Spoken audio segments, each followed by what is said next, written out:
Hello student, welcome back to my channel. आज हम third chapter का एक्स्ट्रा जो पॉइंट्स है, जिसे एक्स्ट्रा किड्स या एक्स्ट्रा इंपॉर्टेंट क्वेश्चन के नाम से जाना जाता है, उसके बारे में जानेंगे। इसमें से भी आपका अगर देखा जाएगा 1 से 2 क्वेश्चन जो है कंपलसरी पूछ देता है।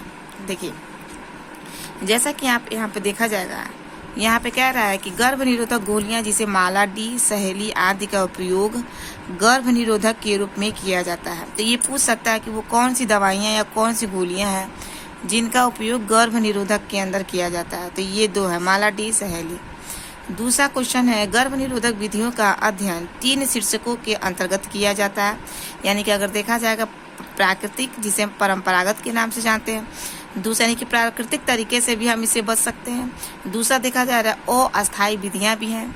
और तीसरा अगर देखा जाएगा अस्थायी भी, यानी कि टेम्परेरी और इनटेम्परेरी दोनों मेथड है, जिसके से हम यानी कि इन चीज़ों से हम बरत सकते हैं सावधानियाँ। तीसरा देखो कह रहा है कि रोधकों का, रोधक का मतलब होता है बैरियर। ऐसे कौन कौन से बैरियर है जिसे हम शुक्राणु और अंडाणु को आपस में भेदने से रोक सकते हैं। तो रोधकों के साथ अगर देखा जाएगा तो शुक्राणुजनक रसायनों का प्रयोग किया जाता है, जो निम्न रूपों में उपलब्ध है। पहला क्या है, जेली व क्रीम, फोम, पाउडर, वर्तिका विधि और शुक्राणुनाशक, स्पर्मिसाइड्स। ये सब क्या है, ये सब क्रीम है जो शुक्राणु को क्या कर देती हैं, ख़त्म कर देती हैं, जो महिलाएं अपने लिए इसका इस्तेमाल करती हैं। फिर कह रहा है कि क्रमिक गोलिक में क्या होते हैं, केवल एस्ट्रोजन होता है। ये जो 21 दिन की गोलियां होती हैं, उनमें प्रोजेस्टेरॉन और एस्ट्रोजन का हार्मोन होता है, जिसके वजह से क्या होता है, ये शरीर में जब जाता है तो उनकी जो लेवल होती है उनको बढ़ा और घटाने का काम करता है, जिसके वजह से अंडे और शुक्राणु आपस में मिल नहीं पाते। अगला कह रहा है इसमें, सहेली नामक गोली का रासायनिक नाम, जिसे हम ओरमेलोक्सिफेन के नाम से जानते हैं। ठीक है, कह रहा है कि भारत में जनसंख्या नीति कब हुई थी। तो भारत में जनसंख्या नीति 16 अप्रैल 1976 को घोषित की गई थी। ये 1 से 2 बार क्वेश्चन पूछा गया, ये सन याद रखिएगा, 1976, 16 अप्रैल। और देखा जाएगा जो जनसंख्या को लाया गया था विश्व में जनसंख्या, वो जब हमारा देश आज़ाद हो गया था 1947 में, तो 1950 में एक प्रोग्राम लाया गया था हमारे देश में, जिसे हम फैमिली प्लानिंग के नाम से जानते थे। लेकिन कुछ समय के बाद देखा जाएगा इसका नाम बदल दिया गया, फैमिली प्लानिंग से इसका नाम रख दिया गया RCH, reproductive child health care. ठीक है, पहले हम फैमिली प्लानिंग कहते थे, अब हम RCH के तहत के दौरान नई नई चीज़ों को प्रोग्राम करके हम लोगों तक अपने संदेशों को, पॉपुलेशन रोकने के लिए सारी सूचनाओं को पहुंचा रहे हैं। अगला क्वेश्चन देखो, यहाँ पे कह रहा है कि तांबा मोचक, जिसे अंतःगर्भाशय युक्ति या हार्मोन मोचक या अंतःगर्भाशय युक्ति को योनि मार्ग में गर्भाशय से रोपित कर दिया जाता है। रोपित कर दिया जाने का मतलब अगर देखा जाएगा, ये फिट कर दिया जाता है। ये कुछ डिवाइस वगैरह होती हैं, ये बेसिकली देखा जाएगा ये सब क्या होते हैं, तांबा मोचक है, कॉपर। क्योंकि हम जानते हैं जो कॉपर होता है वो शुक्राणु का दुश्मन होता है, और जब दुश्मन रहेगा पास में तो ख़त्म कर भी करेगा। तो ये चीज़ है, ठीक है ना, ये डिवाइस से फिट कर दिया जाता है। और ये किसी देखा जाएगा अनुभवी डॉक्टर या अनुभवी नर्स से ही ये इसको डिवाइस को फिट किया जाता है। वैसे हम अपने हाथ से इसको फिट नहीं कर सकते। कह रहा है कि संतान उत्पत्ति को बंधीकरण द्वारा अस्थायी रूप से रोका जा सकता है। बिल्कुल रोका जा सकता है, जिसे हम नसबंदी कहते हैं। महिला नसबंदी या पुरुष नसबंदी को अगर हम अपना लेते हैं तो हम अपने संतान उत्पत्ति को क्या कर सकते हैं, बंद करा सकते हैं।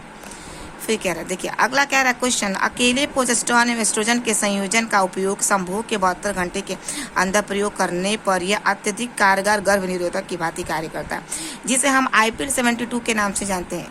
इस गोली का उपयोग अगर देखा जाए बच्चों, तो जिन जो देखा जाएगा कानूनी अपराध, गैर कानूनी अपराध, जैसे बलात्कार वगैरह हो गया, रेप हो गया, और उस कंडीशन में अगर कोई महिला गर्भ धारण कर जा रही है तो उसे ये गोली देकर उसके अनचाही गर्भावस्था को हटाया जा सकता है।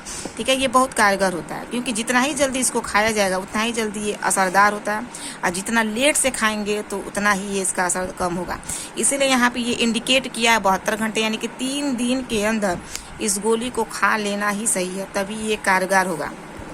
अगला कह रहा है कि गर्भाकाल पूर्ण होने से पहले स्वतः गर्भ समापन की प्रक्रिया को चिकित्सीय सगर्भता समापन या MTP, जिसे मेडिकल टर्मिनेशन ऑफ प्रेगनेंसी कहते हैं। बिल्कुल अभी के समय में अगर देखा जाएगा तो लोग क्या कह रहे हैं, लोग का मतलब अगर देखा जाएगा, गर्भ अगर पूरी नहीं है, 9 माह पूरा होने से पहले ही गर्भ को हटा देना ही MTP कहते हैं। और ये एमटीपी कई रीजन में की जाती है। अगर किसी बच्चे का विकास नहीं हो रहा तो उस कंडीशन में हम एमटीपी करा के गर्भ को हटा सकते हैं, या माँ को अगर कोई खतरा हो तो हम एमटीपी कराते हैं, या अगर गर्भ में जो बच्चा पल रहा है उसको कोई सिंड्रोम हो, कोई खतरनाक बीमारी हो सॉरी, और आने वाले समय में वो बच्चे के लिए ठीक ठाक नहीं हो, तो उस कंडीशन में हम एक्सपर्ट डॉक्टर की सहायता से हम एमटीपी करा सकते हैं। ठीक है। अगला क्वेश्चन कह रहा है कि फैलोपियन नलिका में भ्रूण का अंतःरोपण एक्टोपिक प्रेगनेंसी कहलाता है। बिल्कुल सही। एक्टोपिक प्रेगनेंसी का मतलब क्या होता है कि ये शुक्राणु अंडाणु का मिलन जो स्थल है वो फैलोपियन ट्यूब में ही होता है, इस्थमस और एम्पुला के जंक्शन पर।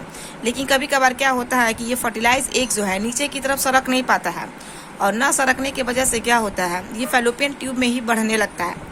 और फैलोपियन ट्यूब की साइज ही कितनी होती है आपकी 1 सेंटीमीटर 2 सेंटीमीटर उस चौड़ाई ही होती है, ज़्यादा लंबा तो होता नहीं है। जिसके वजह से क्या होता है वो जब गर्भ वहाँ पे बढ़ने लगता है तो वो क्या होता है बढ़ने की वजह से वो फैलोपियन ट्यूब फट जाती है, और फटने की वजह से माँ के गर्भ के अंदर बहुत सारे रुधिर जो इकट्ठा हो जाते हैं, और कभी कभार अगर कंडीशन ठीक ठाक नहीं रहा तो माँ की जान भी जा सकती है, जिसे हम एक्टोपिक प्रेगनेंसी कहते हैं। और एक्टोपिक प्रेगनेंसी में डॉक्टर फैलोपियन ट्यूब को काट के हटा देता है, जो उस महिला के लिए आने वाले समय में गर्भ धारण करने में दिक्कत हो सकती है। फिर देखो अगला कह रहा है कि शल्य क्रिया के नए रूप को नॉन स्कैपल वैक्सोटोमी कहते हैं। तो वैक्सोटोमी का मतलब होता है पुरुष नसबंदी, यानी कि पुरुष से अगर शुक्रवाहिका के नली को काट दिया जाए तो शुक्राणु तो बनेगा लेकिन उसके जाने का रास्ता नहीं मिल पाएगा, जिसे हम वैक्सोटोमी कहते हैं। और महिला में होता है नलबंदी, महिला के ट्यूब को काट देने से हम महिला नलबंदी यानी कि ट्यूबेक्टोमी कहते हैं। आई होप आपको वीडियो अच्छी लगी हो तो बच्चों प्लीज़ लाइक से और सब्सक्राइब करिए, और इस क्वेश्चन को ध्यान से देखिए क्योंकि इसमें से एक्स्ट्रा पॉइंट्स है। 1 से 2 क्वेश्चन तो आपके एग्जाम में दे ही भी देता है, और आपके टेस्ट वगैरह अगर ली भी जाए तो उससे ये रिलेटेड क्वेश्चन आ सकते हैं। थैंक यू सो मच बच्चों।